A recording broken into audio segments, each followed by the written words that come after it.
just wondering if there's anything to report out on in terms of that first correspondence with the universities, anything that we should know or report to the rest of the task force? Yeah, I had one person respond saying, thank you, this information is really helpful. So that was kind of nice. And a couple of other folks sent some updated contact information, but other than that, no, I hadn't heard anything back. It is on the agenda for I think it's next week, for next week's regional Title IX coordinator meeting to discuss. So FYI. Awesome. Seems like no news is good news with things like that. So appreciate that. Jennifer, not to totally throw you right into the deep end while welcoming you into the space.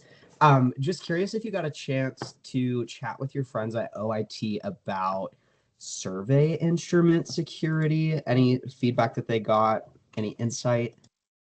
I did have a chance to talk with ITS, and hopefully we're having a follow-up discussion about that because they had our discussion, right? My questions raised some questions for them.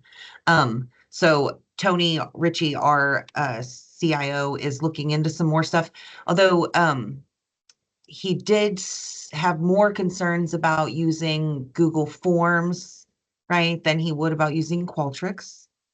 I know he suggested that we use Qualtrics. So I think that, and that I think was part of his, well, not to mention we own it, we already have it, but I think that also security was part of his answer for that as well, that he's concerned about holding the data, right? Who holds the actual data. So I think that at Qualtrics, we do not download our data. That's all saved in our cloud, where like if you're on Google Forms, that's like a more public cloud, right? I think he's just more concerned it's more easy to hack. Right. That's what I've heard too, Jennifer. People have a lot of concerns about using Google. The other two main platforms that the people who responded said that they used for collecting student data were Microsoft Forms and then SurveyMonkey. And I had heard anecdotally that some IT folks would prefer SurveyMonkey over Microsoft Forms. And in really good news, we're actually getting a copy of Qualtrics at HEC. So, and Qualtrics has a service that where they will actually enter your questions into the Qualtrics forms.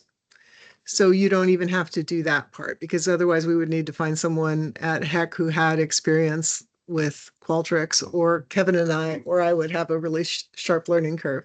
But it does look like we will have the survey package available in Qualtrics. And then I think the other question is, can we make it available in either SurveyMonkey or probably Microsoft Office Forms? So maybe you could check and see if your folks have a recommendation between those two.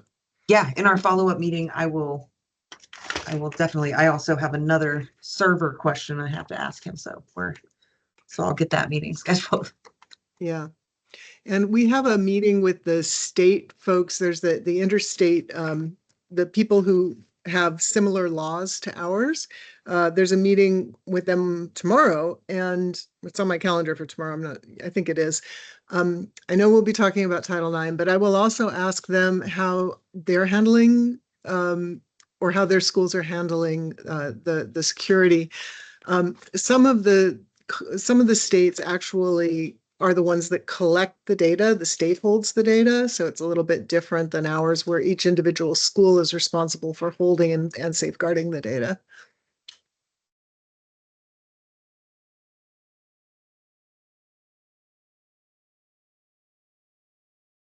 Okay.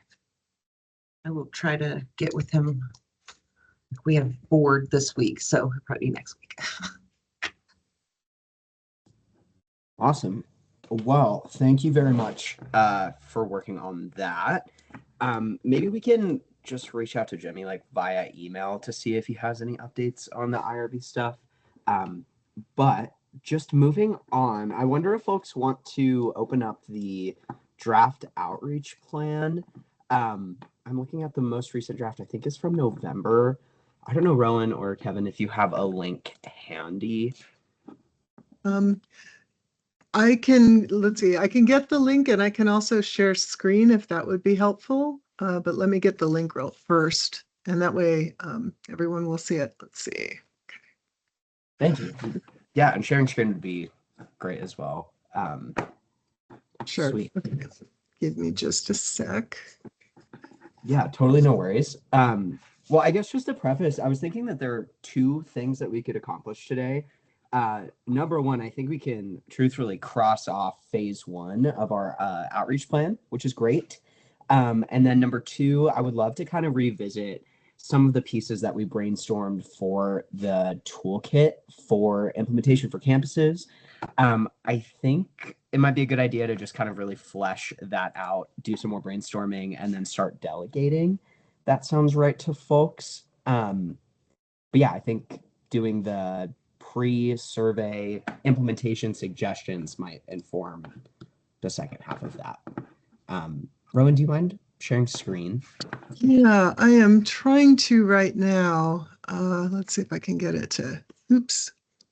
Okay, I'm not sure what you're seeing. Hang on. I told it to share screen. Your other monitor. You're seeing, Oh, there okay. it is. Okay, you're seeing the whole monitor. Okay, all right. Let's see. Sorry, I was trying to share just this document, but that did not work. So we'll just do this. I don't think there's anything sensitive or weird that around there. Okay. So yeah, so just why don't you tell me how to scroll, Andrew, and I'll scroll through. Perfect. Yeah, I'm looking at, let's see, I believe it would be on this third page. Second, yeah, the third page, send pre-survey implementation update / implementation under phase one. Can you hear me? Yes. Hello? Yes. Yes. You can hear me? Yes. Oh, okay. I've been talking for quite a while throughout the meeting, and I just realized that you never could hear me. No. Sorry. I don't know what was happening. The one that you shared is from 11/29, 21, and the most recent one was on 12/9. I don't know if that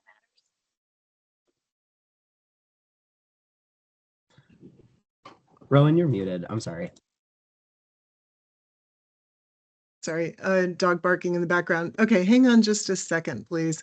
The one that, okay, so I was looking at this one. Where is the, and I'm sorry, I didn't see the one that was posted later. Do you have that? Is it in? No, it's just from you. It says, "Hi folks, I added the survey pilot to this just to make sure we've got it for our January meeting." Okay. Okay. And I can send the link, or maybe this might work. I just searched in my email. Okay. Sorry about not being able to be okay. heard before. I'm not sure what my problem was. Okay. But I'm sorry that I was just talking into the wind, wondering why everyone was ignoring me. It's like Yeah, we weren't ignoring you, Lisa. Yeah, maybe you needed to like be big and hey. I'm so sorry. Okay, thank you. I Thank don't you. know where I put the, okay, I put it in the wrong place. Thank you so much. Okay, let me open that one.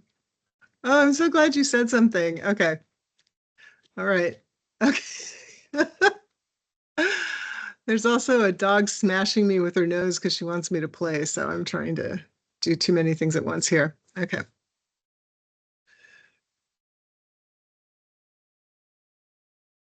There we are. All right, now I'm going to try sharing that screen with the revised one.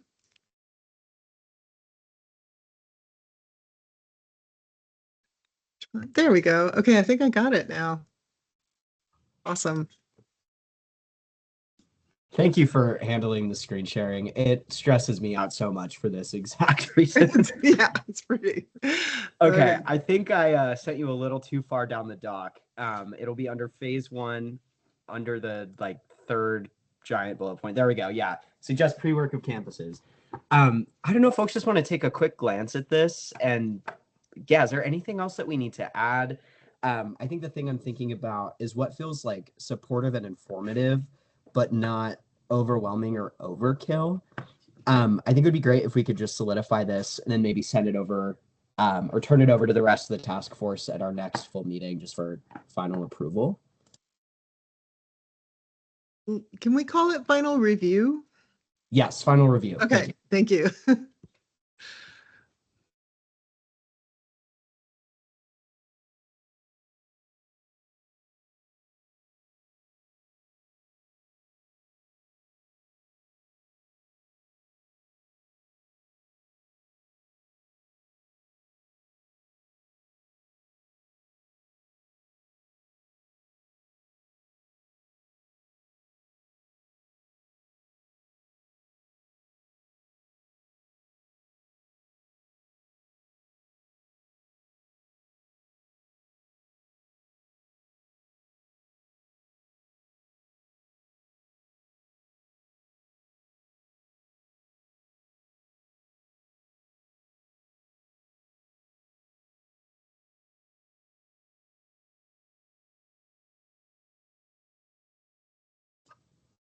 Does this feel like it's enough of just kind of a preface for institutions to start to get their ducks in a row?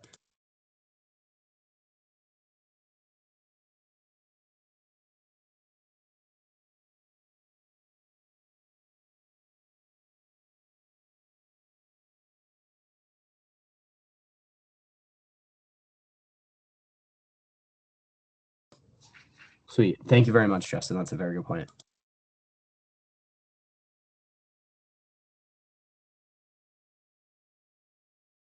Sorry, I am not seeing the chat because I am sharing screen.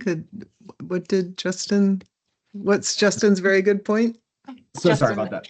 So sorry, Andrew. I was just gonna read it to her. Justin just said that we ended up with a second meeting happening in their shared office space. So he's typing that for ease. For the last 2 points, we may need to wait for IRB approval as it may speak to that, the data security and such.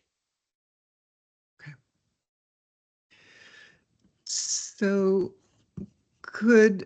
if I could, I think one of the things that the state group could do is, and that they've offered to do, is provide some background information on IRBs, but I think each individual school's IRB is going to have to, if they have one, is going to have to approve this, right?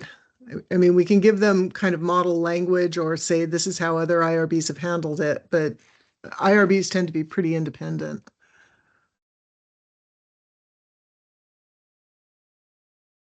I think that's right, Rowan. I think they will each have to approve. Okay.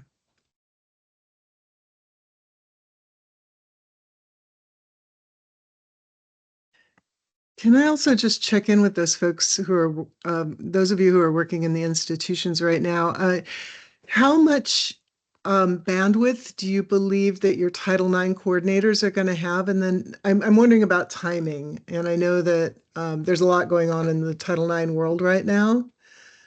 And it's very difficult to sort of predict based kind of on what happens in the next couple of weeks.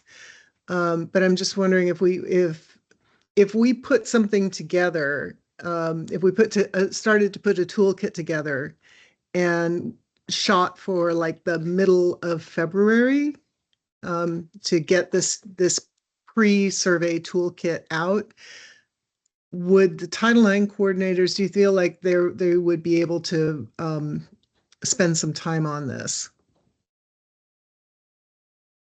My guess, Rowan, would be yes, because for most of us in Oregon, we were out of compliance as of the 10th.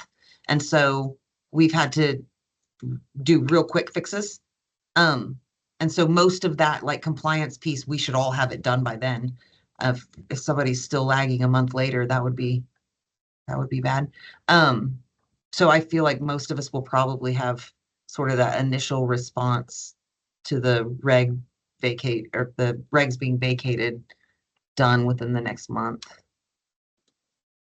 And Justin added in the chat, our hope had been that we get an approval from U of O, and then hopefully most institutions would accept it as the IRB with LBCC, and working with several other small institutions in the state. We tend to not have an IRB, or it's smaller scale and very much want a larger approval from an R1 institution. Okay, so if we could get like the, yeah, if U they of were, O or OSU, either one would probably be. Mhm. Okay.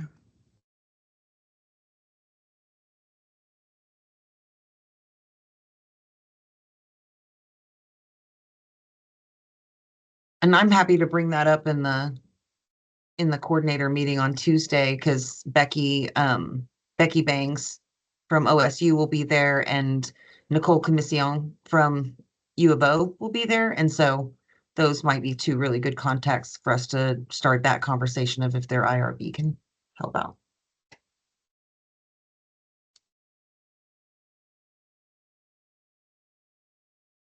That sounds great, Jennifer.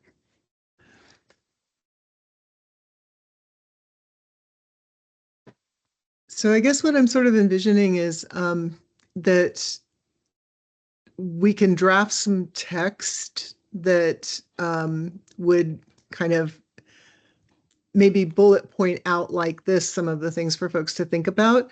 One of the things I'm thinking too is that I am probably going to need to run this past our communications person at HEC.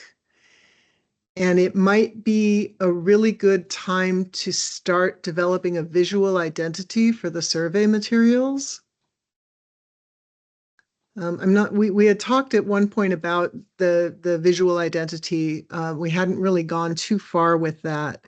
But I'm thinking in terms of maybe getting on Canva and getting a template so that we've got some colors or some fonts or some stylistic things that we could use that would help, that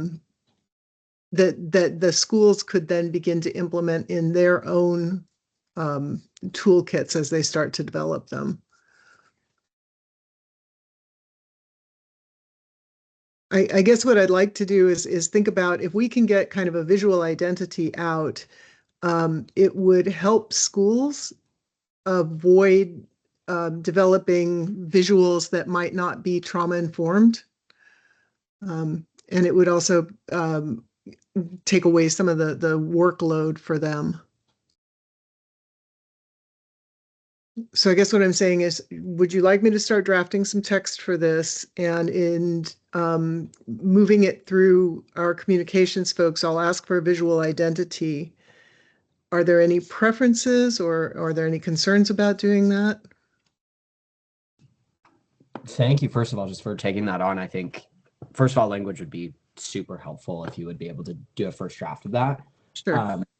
Yeah, I am always kind of the branding stickler at Every Voice, so I will never say no to good branding.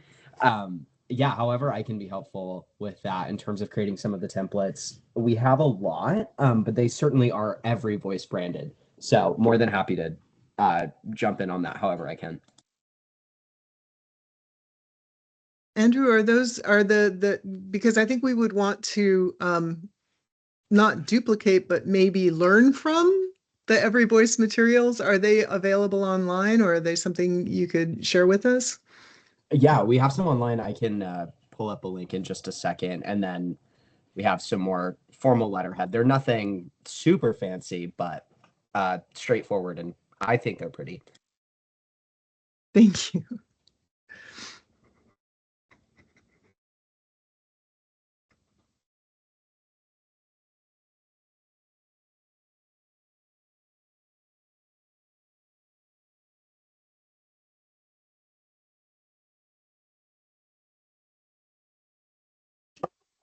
So the link I'm dropping in the chat is just an example of a student-facing resource guide specifically for the state of Connecticut. So the purpose of this is to send out to student organizers, student organizations, folks like that, as just kind of an FYI of what their rights and options are. So again, nothing super crazy, but excuse me, nothing super wild, but yeah.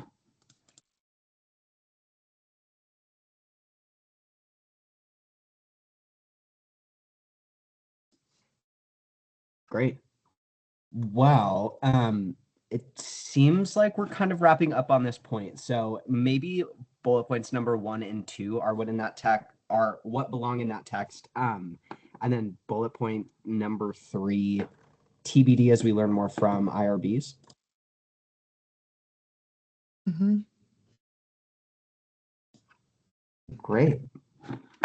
Well, with that, I wonder, do we want to move on, start looking at phase number 2? I think there are a few things in there that we could chat about. The first kind of consideration, I guess I had, would it be helpful for us to create some sort of guide for providing feedback on the survey pilot? I don't know if we're the ones that establish those questions, if maybe we lean on the folks that actually developed the survey to create some of those questions or that guide. Yeah, I don't know if that seems like the best place to start in terms of the pilot. That was just a thought I had.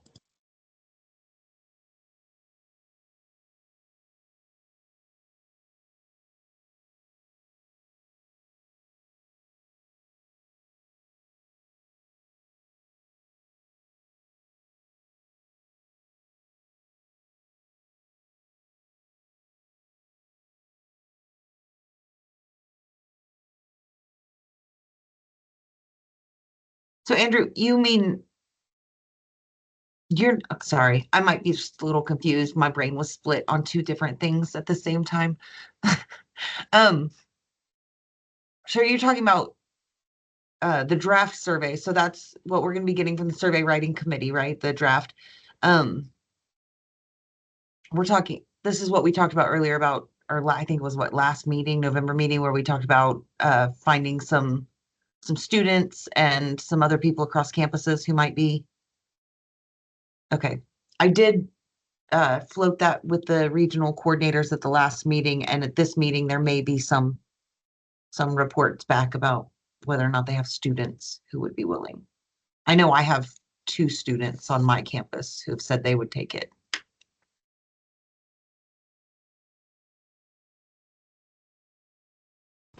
First of all, that's awesome. Second of all, yes, we are on the same page. Okay.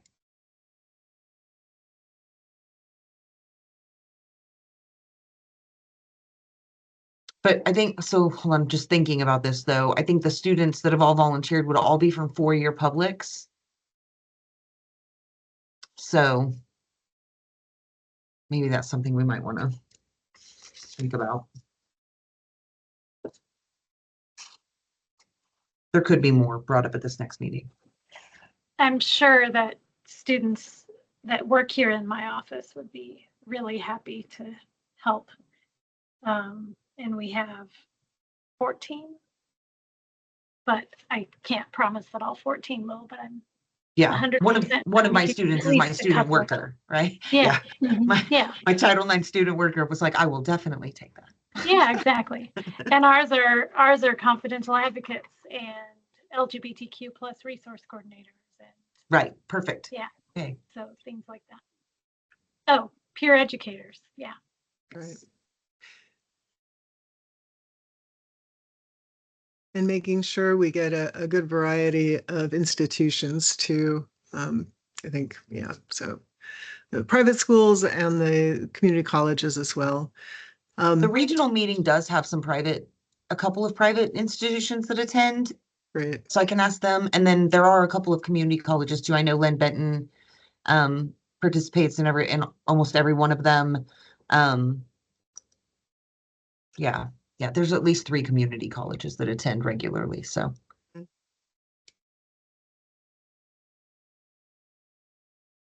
And I think that the Community College Alliance, and I'm sorry, I'm not remembering what the name of the professional organization. I think that's also a pretty strong body right now.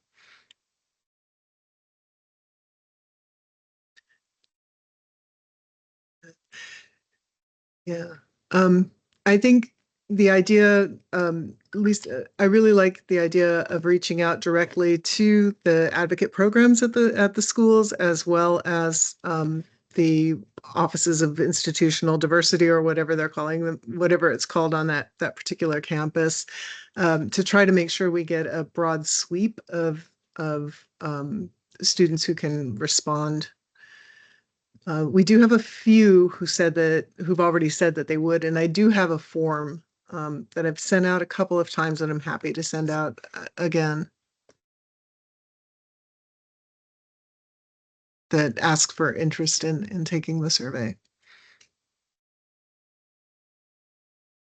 So I guess my question, Rowan, would be since HEC is getting Qualtrics, right? And we'll have the survey loaded into Qualtrics.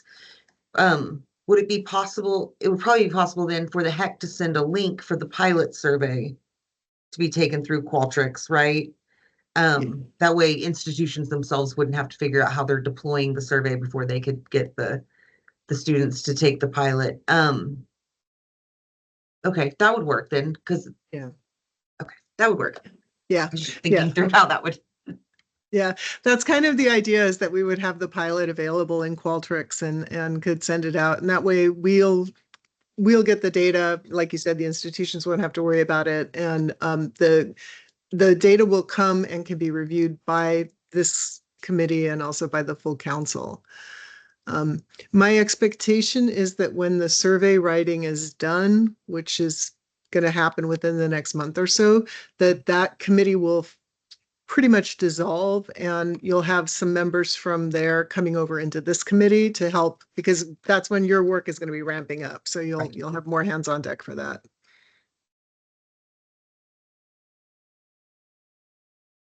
And that's probably when we'll start doing maybe some of those like little webinar pieces or things that we've talked about, right?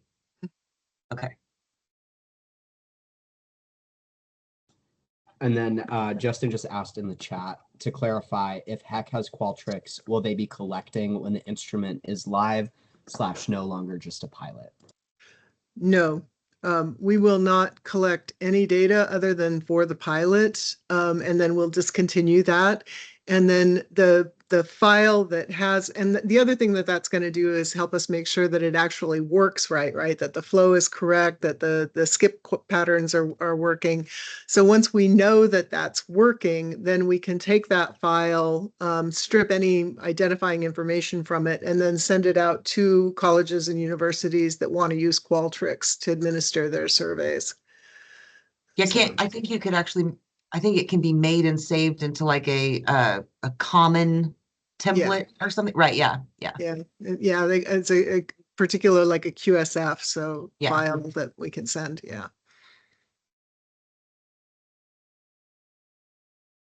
I think, just to say out loud, this conversation is a great thing to include in the pre-survey FYI email.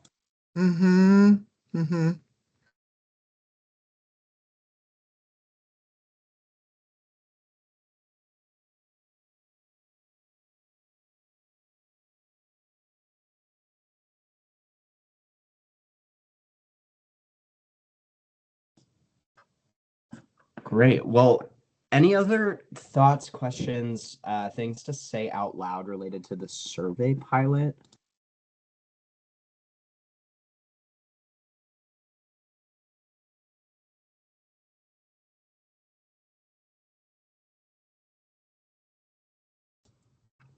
Great. Just to make sure we're all on the same page, it kind of seems like, aside from folks talking to students and people in their networks about taking the pilot, kind of have to wait until we actually have the survey before we can launch on any of that, correct?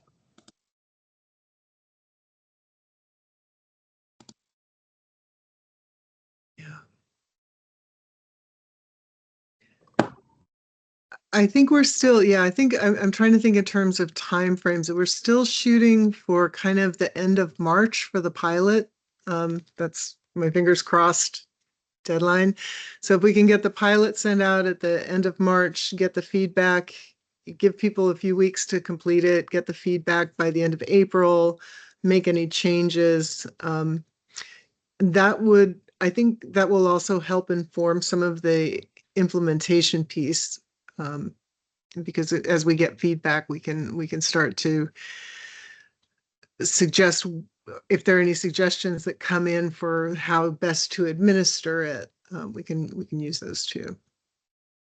Yeah, it kind of gives people the summer Yeah. think about it too before we have to, right? Because we're supposed to roll it out, what, fall or winter of, right, of the 25-26 academic year? Well, Well, we yes. could, or, right, because it's once every 2 years, right? Yeah. One of the limiting factors we have is that my position ends June 30th.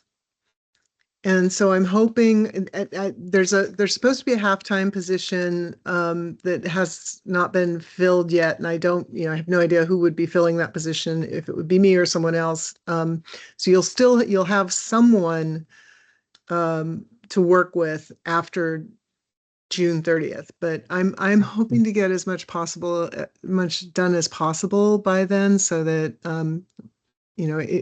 there wouldn't be any holds because we don't have staff for it. Okay. And you will still have Kevin, thank goodness. That continuity.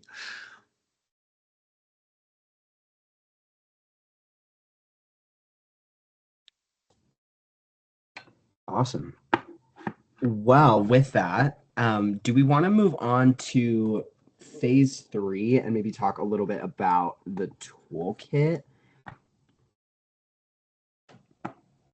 I guess just looking at those first, those first 6 points under develop the implementation toolkit. I don't know if folks want to just take a quick look at that and maybe say in the chat or out loud anything they want to add, things that you in your position would definitely need in some sort of toolkit like this. Yeah.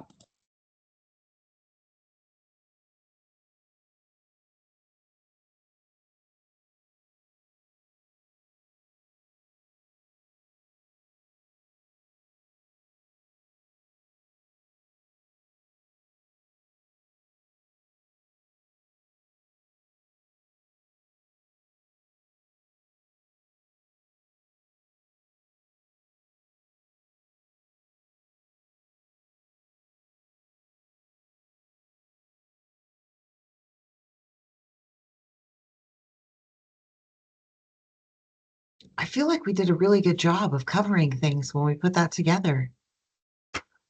Me too.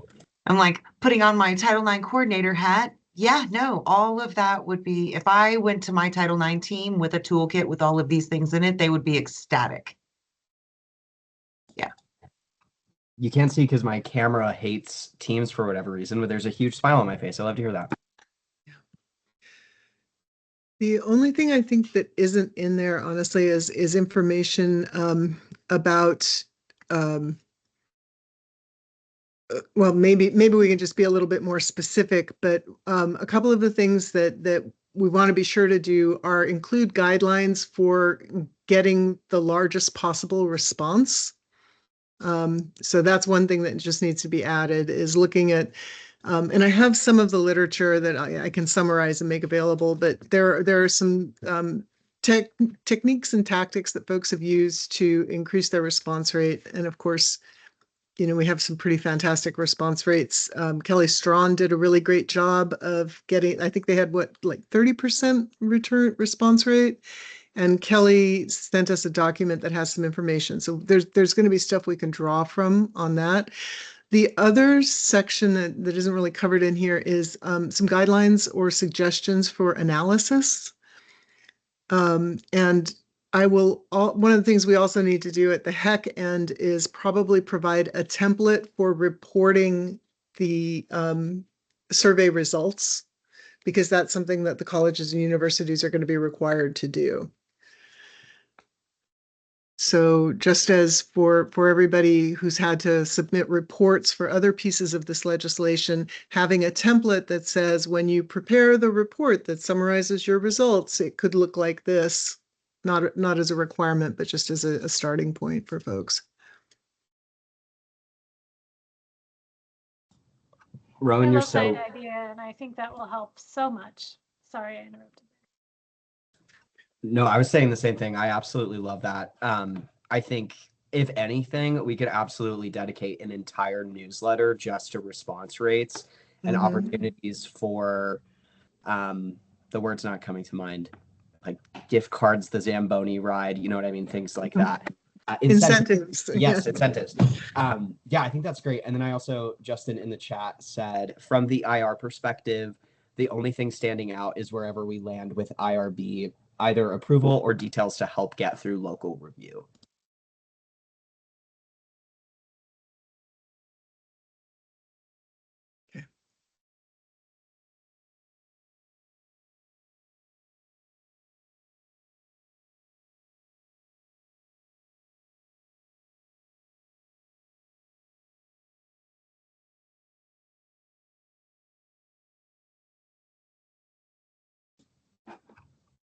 Great. Well, I mean, since a lot of things are kind of on pause with one, IRB stuff, and then two, just the survey itself, it seems maybe a little too early to delegate some of this stuff.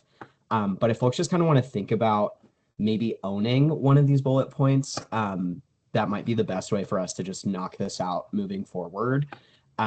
Also happy to like dedicate some time in these calls to start to like flesh these things out. I really defer to you all in terms of what feels the most effective. The last thing I'll say in my experience doing a lot of materials like this with implementation stuff, it makes such a big difference to just kind of have everything done at once and be able to send and go. So yeah, just wanted to throw that out there, but curious what folks think about that.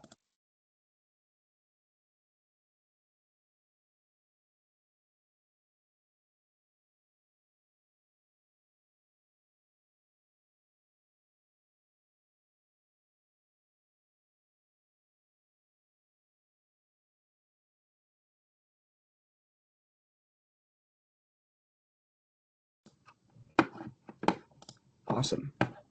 Well, just going back to the big agenda, that was all I really wanted to work through in terms of the draft outreach plan, if that feels right to folks.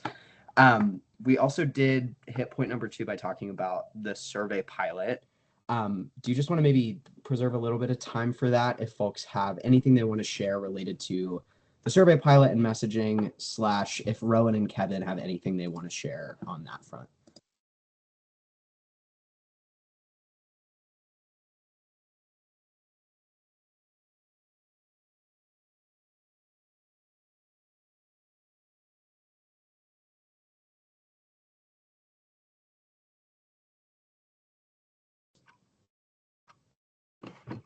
Yeah, I think, I think honestly, a lot of this is going to be about finding student leadership on the campus.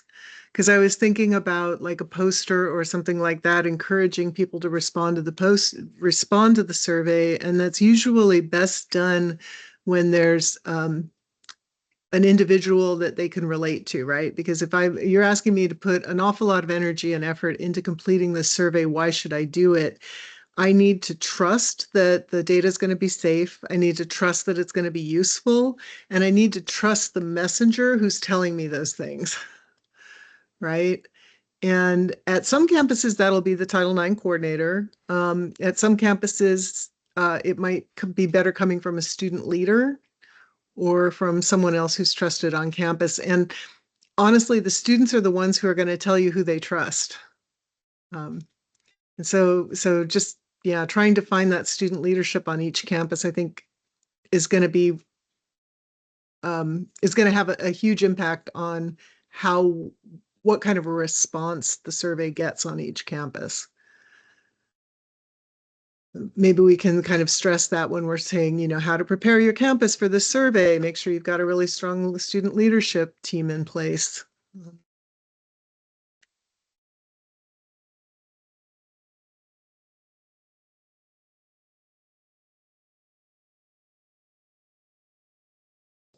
Yeah, thank you very much for that, Rowan. I agree with that. We have found a lot of success in having messaging like this come from student organizations like the Planned Parenthoods of the world, student health centers, things like that, especially when they are student-run programs. The other thing I will say too, that's definitely hard is finding the balance between making sure students feel comfortable being angry and letting them know that this is in fact a place for them to let out that anger in a constructive way, while also recognizing that that's not always the easiest messaging to put forward. So I think that in one of those areas is where we like to really lean on student leaders, exactly like you were saying, Rowan. to also just get the most authentic responses as well.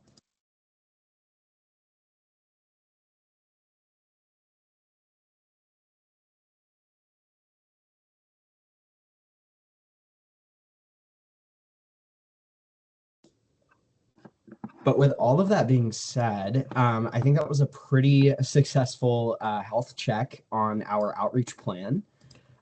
I don't have anything else on my list. I think it's too formal for me to make a motion to adjourn, so I'll just leave it open if anyone else has anything to add, any to-dos to talk over, anything else like that.